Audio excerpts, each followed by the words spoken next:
Եվրոպական խորհրդանի մեծարգո նախագահ, հարգելի պատգամավորներ, ինձ համար պատիվ է ձեզ պատմել, որ այս ամբիոնից իմ ունեցած նախորդ ելույթից ի վեր, որը 2023 թվականի հոկտեմբերի 17-ին էր, Հայաստանում և ընդհանրապես Հարավային Կովկասում այնպիսի փոփոխություններ են տեղի ունեցել, որոնք հարյուրամյա նշանակություն ունեն, եթե չասեմ հազարամյա։ Իսկ իմ նախորդ ելույթից անցել է ընդամենը 2 տարի 5 ամիս։ Ամենահիշարժան փոփոխությունը Հայաստանի և Ադրբեջանի միջև հաստատված խաղաղությունն է, որն արձանագրվեց 2025 թվականի օգոստոսի 8-ին ԱՄՆ մայրաքաղաք Վաշինգտոնում, երբ Սպիտակ տանը Ադրբեջանի նախագահ Իլհամ Ալիևը և ես ստորագրեցինք համատեղ հռչակագիր, որով ըստ էության Հայաստանի և Ադրբեջանի միջև խաղաղություն հաստատեցինք։ Հռչակագիրը որպես վկա ստորագրեց նաև Միացյալ Նահանգների նախագահ Դոնալդ Թրամփը։ Մինչ այդ Հայաստանի և Ադրբեջանի արտաքին գործերի նախարարները ԱՄՆ նախագահի, Ադրբեջանի նախագահի և իմ ներկայությամբ նախաստորագրեցին Հայաստանի և Ադրբեջանի միջև խաղաղություն և միջպետական հարաբերություններ հաստատելու մասին համաձայնագիրը։ Վաշինգտոնի հռչակագրում լուծում ստացավ նաև տարածաշրջանային կապուղիների ապաշրջափակման այնքան կարևոր և այնքան զգայուն հարցը։ Հռչակագրի 3-րդ կետում ըստ այդմ արձանագրված է, մեջբերում եմ. մենք վերահաստատեցինք ներպետական, երկկողմ և միջազգային փոխադրումների համար երկու երկրների միջև հաղորդակցությունների բացման կարևորությունը, հիմնված պետությունների ինքնիշխանության, տարածքային ամբողջականության և իրավազորության հարգման վրա, տարածաշրջանում ու նրա հարևանությամբ խաղաղությունը, կայունությունն ու բարգավաճումը խթանելու նպատակով։ Այս ջանքերը կներառեն Ադրբեջանի Հանրապետության հիմնական մասի և Նախճեվանի ինքնավար հանրապետության միջև Հայաստանի Հանրապետության տարածքով անխոչնդոտ հաղորդակցությունը,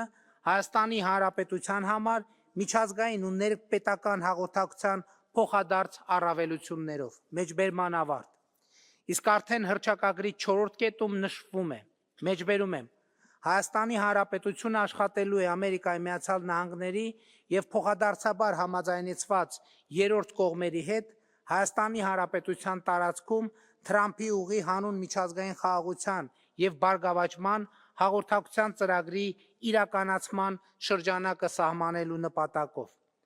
Մենք հաստատում ենք մեր վճռականությունը բարեխղճորեն ձեռնարկելու բոլոր միջոցները սույն նպատակին հնարավորինս արագ կերպով հասնելու համար, մեջբերման ավարտ։ TRIP ծրագիրը ներկայումս բյուրեղացման փուլում է։ Հունվարի 13-ին Ամերիկայի Միացյալ Նահանգների և Հայաստանի կառավարությունները ընդունեցին TRIP-ի իրականացման շրջանակը և առաջիկայում Հայաստանն ու Ամերիկայի Միացյալ Նահանգները կստորագրեն համապատասխան համաձայնագիր և նախագծի գործնական մեկնարկը կտրվի։ Հայաստանի կառավարության խաղաղության խաչմերուկ նախագծից բխող այս ծրագիրը տրանսպորտային նոր հնարավորություններ կստեղծի արևելքից արևմուտք և հակառակ ուղղությամբ, հարավից հյուսիս և հակառակ ուղղությամբ հաղորդակցության համար, ինչը նույնպես դարակազմիկ փոփոխություն է։ Կարևոր է ընդգծել, որ խաղաղության խաչմերուկ նախագծի մասին առաջին անգամ խոսել եմ հենց 2023 թվականի հոկտեմբերի 17-ին Եվրոպական խորհրդարանի այս ամբիոնից և վերը նկարագրված զարգացումները նոր հնարավորություններ են բացում Եվրոպական միության ու Հայաստանի համար տրանսպորտային հաղորդակցության ոլորտում համագործակցությունը խորացնելու և կոնկրետացնելու տեսակետից։ Եվրոպական խորհրդարանի մեծարգո նախագահ, հարգելի պատգամավորներ, իմ ներկայացրած դրական պատկերը անշուշտ մթագնվում է այն իրադարձություններով, որ տեղի են ունենում հենց մեր հարևանությամբ, Իրանի Իսլամական Հանրապետությունում և մերձավոր արևելյան մի շարք երկրներում։ Իրանը մեր լավ բարեկամն է, մեր հազարամյա հարևանը։ Միացյալ Նահանգների հետ մեր հարաբերությունների ծավալը արդեն տեսակ։ Արաբական Միացյալ Էմիրությունները, Քաթարը, Օմանը, Քուվեյթը, Հորդանանը, Լիբանանը, Բահրեյնը, Սիրիան մեր լավ գործընկերներն են։ Սաուդյան Արաբիայի հետ վերջերս պատմական քայլ ենք արել, դիվանագիտական հարաբերություններ ենք հաստատել։ Մենք ցավ ենք ապրում տեսնելով այն, ինչ կատարվում է Մերձավոր Արևելքում։ Միջազգային այսպիսի մասշտաբի ճգնաժամի ֆոնին առավել ևս մենք փոքր համեստ պետություն ենք եւ մեզ մնում է միայն աղոթել բոլոր զոհերի հոգիների հանգստության եւ գործընկեր առաջնորդների իմաստության համար, որ նրանք րոպե առաջ գտնեն դիվանագիտական լուծումներ։ Հարգելի ներկաներ, հարգելի պատգամավորներ, Եվրոպական խորհրդարանի մեծարգո նախագահ, արդեն 8 ամիս Հայաստան-Ադրբեջան սահմանին լիարժեք խաղաղություն է հաստատված։ 2025 թվականը մեր անկախությունից, այսինքն 1991 թվականից ի վեր դարձավ առաջին օրացուցային տարին, երբ Հայաստան-Ադրբեջան հրաձգության հետևանքով ոչ զոհ է եղել, ոչ վիրավոր։ Արդեն ամիսներ սահմանամերձ բնակավայրերի բնակիչները կրակոցների ձայներ չեն լսում։ Ավելին, անկախությունից ի վեր առաջին անգամ 2025 թվականի նոյեմբերին Ադրբեջանի տարածքով անցնելով Վրաստանի միջով գնացք եկավ Հայաստանի Հանրապետություն։ Սա կրկնում եմ, առաջին անգամ 1991 թվականից։ Սա տեղի ունեցավ այն բանից հետո, երբ 2025 թվականի հոկտեմբերին Ադրբեջանի նախագահը հայտարարեց, թե վերացնում է Ադրբեջանի տարածքով դեպի Հայաստան երկաթուղային փոխադրումների սահմանափակումները եւ ես Ադրբեջանի նախագահին շնորհակալ եմ նման որոշման համար։ Մենք էլ մեր հերթին հայտարարել ենք, թե պատրաստ ենք հենց այսօր ապահովել տարանցումը Ադրբեջանից դեպի Թուրքիա եւ հակառակ ուղղությամբ, որովհետեւ սա կարող ենք անել այս պահին մեր գործող ճանապարհներով։ Ոչ Ադրբեջանը, ոչ Թուրքիան այս հնարավորությունից դեռ չեն օգտվել։ Ենթադրում եմ նաև այն պատճառով, որ մտածում են, թե նման լուծումը գուցե բերի թրիփ նախագծի իրագործման ձգձգման։ Այս ամբիոնից պաշտոնապես հայտարարում եմ, որ Հայաստանը թրիփ նախագծի իրագործումը ձգձգելու ոչ միայն մտադրություն, այլև պատճառ չունի, որովհետև նախագիծը լիարժեք համապատասխանում է Հայաստանի Հանրապետության կարճաժամկետ, միջնաժամկետ եւ երկարաժամկետ շահերին, եւ ինչպես տեսակ վերոնշյալ մեջբերումներից որևէ կերպ չի նսեմացնում Հայաստանի Հանրապետության ինքնիշխանությունը, տարածքային ամբողջականությունը, իրավազորությունը։ Հիմա ուզում եմ ասել նաեւ, որ Հայաստանի Հանրապետությունը պատրաստ է հենց այսօր գործող ենթակառուցվածքներով Կորնիձոր, Գորիս, Եղեգնաձոր, Երասխ երթուղիով ապահովել Ադրբեջանի արևմտյան շրջանների եւ Նախճեվանի ինքնավար հանրապետության միջև ավտոմոբիլային կապը։ Այս մեր առաջարկը նպատակ չունի որևէ կերպ ձգձգել, խափանել, մոռացության մատնել Վաշինգտոնի պայմանավորվածությունները, եւ ես սա ասում եմ պաշտոնապես։ Մենք այս առաջարկը անում ենք, որովհետեւ ինքներս ենք, ինչպես վերը նշեցի, մի փոքր այլընտրանքային տարբերակներով օգտվում Ադրբեջանի երկաթուղուց։ Ինչպես Ադրբեջանն է սպասում Հայաստանի տարածքով դեպի Նախճեվանի ինքնավար հանրապետություն կապի հաստատմանը, այնպես էլ մենք ենք սպասում Նախճեվանի տարածքով Հայաստանի հարավի եւ հյուսիսի միջև երկաթուղային կապի հաստատմանը։ Երկաթուղային այս երթուղին Հայաստանի համար այլընտրանք չունի, որովհետեւ մեր երկրի լեռնային ռելիեֆը թույլ չի տալիս այլ կերպ երկաթուղային կապ ունենալ երկրի հարավի եւ հյուսիսի միջև։ Ինչպես տեսնում եք, Հայաստանի եւ Ադրբեջանի սպասումները այս առումով չեն հակասում իրար։ Ասեմ նաեւ, որ մենք պատրաստվում ենք Վրաստան-Ադրբեջան երկաթուղին օգտագործել նաեւ արտահանումներ իրականացնելու համար։ Հույս ունեմ առաջիկայում Հայաստանի համար արտահանման հասցե կդառնա նաեւ Ադրբեջանը։ Իսկ Հայաստանը Ադրբեջանից արդեն ներկրում է նավթամթերք, ինչը մեր շուկայում նավթամթերքի գների նվազման առիթ դարձավ եւ կոտրեց նավթամթերքի շուկայում տասնամյակներով հաստատված մենաշնորհները։ Ուզում եմ շնորհակալություն հայտնել նաեւ Վրաստանի վարչապետին, Հայաստանի եւ Ադրբեջանի միջև երկաթուղային հաղորդակցությանը եւ ընդհանրապես խաղաղության գործընթացին աջակցելու համար։ Հարգելի ներկաներ, հատկապես միջազգային հարթակներում ինձ շատ են հարցնում, թե ինչու, Ինչու այնուամենայնիվ 2025 թվականին Հայաստանի եւ Ադրբեջանի միջև խաղաղությունը հնարավոր դարձավ, իսկ նախկինում այն հասանելի չէր։ Ինչն է դրա պատճառը, ինչը փոխվեց այնուամենայնիվ։ Նախ իհարկե էական եւ շրջադարձային էր Միացյալ Նահանգների նախագահ Դոնալդ Թրամփի անձնական ներգրավվածությունն ու նախաձեռնությունը։ Երկրորդ գործոնը, որ հնարավոր դարձրեց խաղաղությունը, Հայաստանի եւ Ադրբեջանի վերջին առնվազն 100 տարվա պատմության փոխկապվածության գիտակցումն էր։ 1918 թվականին Հայաստանը եւ Ադրբեջանը անկախացել են նույն օրը։ 2 տարի անց 1920 թվականին անկախությունը կորցրել են ամիսների տարբերությամբ։ 1991 թվականին Հայաստանն ու Ադրբեջանը անկախացել են էլի ամիսների տարբերությամբ, կամ նույնիսկ կարելի է ասել նույն օրը, երբ Ալմա-Աթայի հռչակագրով արձանագրվեց Խորհրդային Միության գոյության ավարտը։ 1920 թվականին հայ-ադրբեջանական բախումները այն առանցքային գործոնն էին, որոնք երկու երկրներին հնարավորություն չտվեցին պահպանել անկախությունը ու զարգացնել այն։ Հիմա մեկ դար անց մենք ապրում ենք էլի նույնքան բարդ տարածաշրջանում եւ աշխարհաքաղաքական հեղեղները, ինչպես 20-րդ դարասկզբին, այնպես էլ հիմա չեն խնայի մեզ, եթե ինքներս մեր մասին հոգ չտանենք, որովհետեւ հակամարտությունը, թշնամանքը այն վիրուսն են, որը կուրացնում է մեզ, խոցելի է դարձնում մեր անկախությունն ու պետականությունը,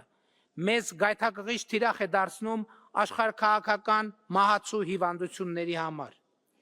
Եվ ուրեմն մեր ճակատագրերի ռազմավարական փոխկապվածության գիտակցումն է այն մյուս էական գործոնը, որը հնարավոր դարձրեց խաղաղությունը Հայաստանի եւ Ադրբեջանի միջև։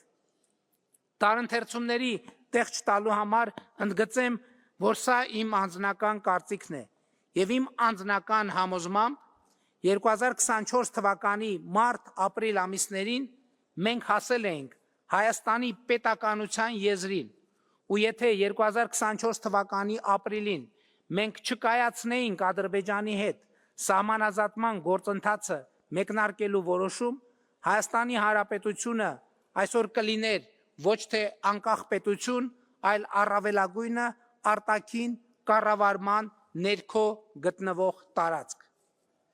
Ընդ որում, սահմանազատման այդ որոշումը 2024 թվականի ապրիլի կայացնելը շատ դժվար էր։ Մեր եկեղեցու փաստացի պետի քաջալերմամբ արքեպիսկոպոսներից մեկը Հայաստանում շարժում էր սկսել պահանջելու համար ոչ միայն չիրականացնել սահմանազատում, այլև ըստ էության ակտիվացնել Ղարաբաղյան շարժումը, ասել է թե կոնֆլիկտը։ Տասնյակ հազար քաղաքացիներ տրվելով բարձրաստիճան հոգևորականների եւ նրանց աջակից ընդդիմադիր ուժերի կողմից իրականացվող ապատեղեկատվության արշավին, ովքեր պնդում էին, թե Հայաստանի կառավարությունը պատրաստվում է Հայաստանի ինքնիշխան տարածքներ եւ դրանցում գտնվող հնամյա եկեղեցիներ ու բնակավայրեր զիջել Ադրբեջանին, դուրս էին եկել փողոց։ Դուք կարող եք պատկերացնել, թե ինչ էր դա նշանակում 2018 թվականին ժողովրդական ոչ բռնի թավշյա հեղափոխությամբ իշխանության հասած մեր կառավարության ու քաղաքական թիմի համար։ Իսկ ինչպես մենք լուծեցինք խնդիրը։ Մենք խոսեցինք մեր գործատուի ժողովրդի հետ եւ հիմա Տավուշի մարզի Կիրանց գյուղը, որը եկեղեցական ընդդիմադիր շարժման առաջնորդները իրենց սիմվոլն էին դարձրել, մարդկանց համոզելով, թե գյուղը դատարկվելու է ու լքվելու, սահմանազատումից, այսինքն 2024 թվականից հետո տների մոտ 50%-ի աճ է ունեցել կառավարության աջակցությամբ եւ այսօր բացարձակապես խաղաղ, անվտանգ ու գունագեղ բնակավայր է։ Իսկ հնամյա եկեղեցիները վերականգնվում են կամ նորոգվում։ Անձամբ ես քաղաքացիների խմբերի այցելություններ, շրջագայություններ եմ կազմակերպում Տավուշի մարզի Կիրանց գյուղ, մարդկանց ցույց տալու, թե ինչ նկատի ունենք խաղաղություն ասելով, ինչ նկատի ունեմ իրական Հայաստան ասելով, որի սիմվոլը, որի ահա այս սիմվոլը Հայաստանի Հանրապետության միջազգայինորեն ճանաչված տարածքի պատկերը կրում եմ կրծքից։ Սա նաև խաղաղության սիմվոլ է, որովհետև Հայաստանի ու Ադրբեջանի միջև խաղաղություն ենք հաստատել միմյանց տարածքային ամբողջականությունը,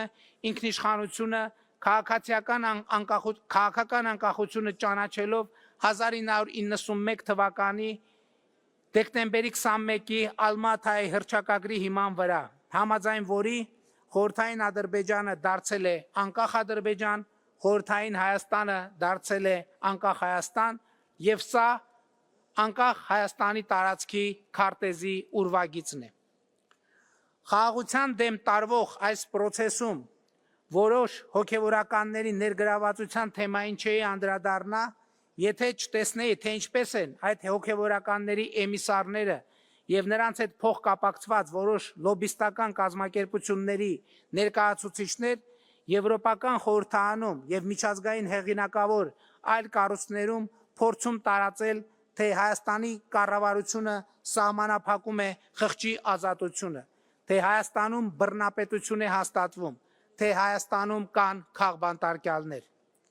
Իրականությունն այն է, որ որոշ հոգևորականներ, ովքեր ցինիկ կերպով խախտել են հոգևոր բարեվարկության բոլոր կանոնները, այդպիսով իրենց խոցելի դարձրել օտարերկրյա հատուկ ծառայությունների համար,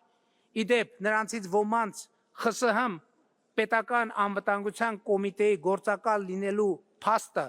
ապացուցվում է փաստաթղթերով, ահա այդ հոգևորականները Հայաստանի Հանրապետությունում ստանձնել են պատերազմի կուսակցության առաջնորդությունը, իրենց շուրջ հավաքելով Հայաստանի նախկին ղեկավարներին, նրանց հետ կապված որոշ ուժերի, որոշ ռուսաստանաբնակ եւ բելարուսամետ օլիգարխների եւ փորձում են Հայաստանի անկախությունը զոհաբերել երրորդ երկրների շահերին։ Մենք նոր հակամարտություն, նոր պատերազմ թույլ չենք տալու։ Մենք թույլ չենք տալու, որ հազարավոր զոհերի գնով ձեռք բերված գիտակցությունը, խաղաղությունն ու անկախությունը մատաղարվեն հակաքրիստոնեական նպատակների համար։ Մեր Հայաստանի այս առաքելական Սուրբ եկեղեցու պատարագի տեքստում ավելի քան 40 անգամ հիշատակվում է խաղաղություն բառը, ու դա ոչ միայն մարդու, ոչ միայն հոգու, այլև համաշխարհային խաղաղության մասին է, եւ որի մասին մեր պատարագի կանոնական տեքստում տասնյակ աղաչանքներ կան մեր Տեր եւ Փրկիչ Հիսուս Քրիստոսին, իսկ այսօր ոմանք Քրիստոսի խորանը օգտագործում են հակամարտություն, պատերազմ եւ կամ ներհայաստանյան բռնություն քարոզելու համար, հատելով Հայաստանի Հանրապետության օրենսդրության սահմանները։ Սա չի կարող հանդուրժվել որևէ ժողովրդավարական երկրում։ Եվրոպական խորհրդարանի մեծարգո նախագահ, հարգելի падգամավորներ, հարգելի ներկաներ։ Մեր կարևոր խնդիրներից է նաև այն, որ փախստական դարձած Ղարաբաղցի մեր քույրերի եւ եղբայրների էմոցիաները չշահարկվեն նրանց սին հույսեր տալով։ Մեր ռազմավարությունը այս հարցում շատ հստակ է։ Ղարաբաղցի մեր քույրերն ու եղբայրները պետք է ստանան Հայաստանի Հանրապետության քաղաքացիություն եւ առհավետ տնավորվեն Հայաստանի Հանրապետությունում։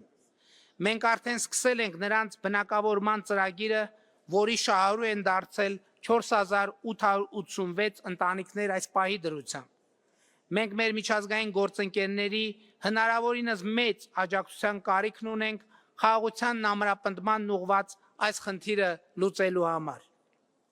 Հարգելի ներկաներ, մեզ քննադատում են հաճախ, թե Հայաստանի եւ Ադրբեջանի միջև հաստատված խաղաղությունը կատարյալ չէ։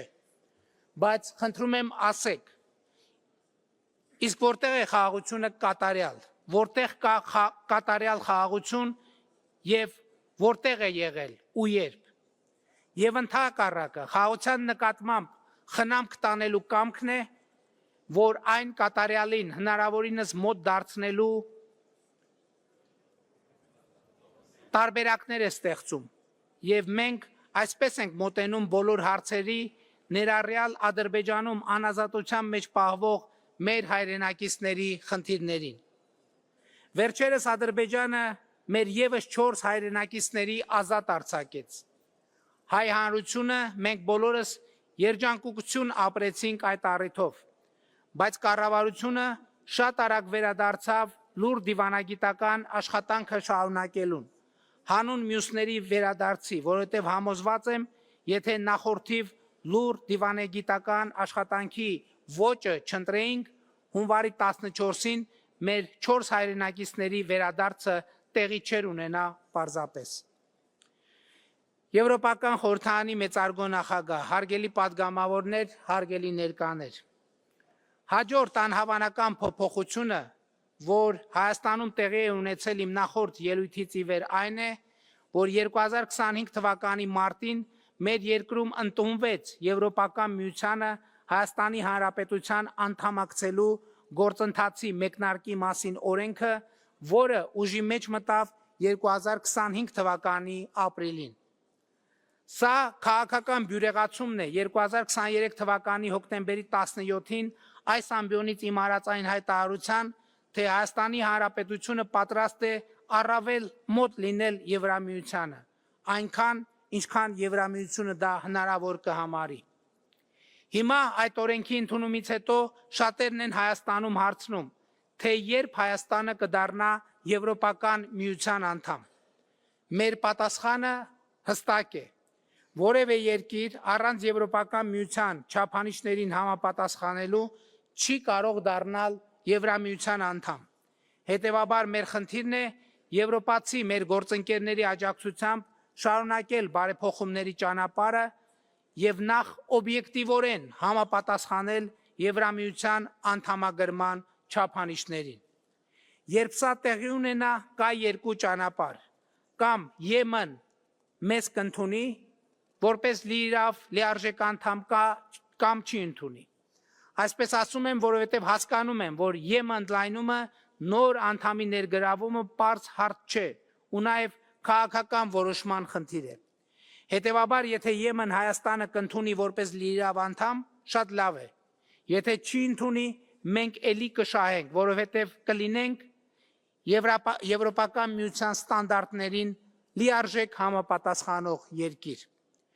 Պիտի անկեղծ ասեմ սակայն, որ Եվրոպական միությանը Հայաստանի ինտեգրվելու ճանապարհին այս պահի ամենամեծ խնդիրը Եվրոպական միության եւ Վրաստանի միջև քաղաքական երկխոսության սառեցված վիճակն է։ Վրաստանը մեզ համար ճանապարհ է դեպի Եվրոպական միություն, եւ մենք Եվրամիությանը Հայաստանի Հանրապետության անդամակցելու գործընթացի մեկնարկի մասին օրենքը ընդունեցինք այն բանից հետո, երբ Վրաստանը Եվրամիության անդամության թեկնածուի կարգավիճակ ստացավ։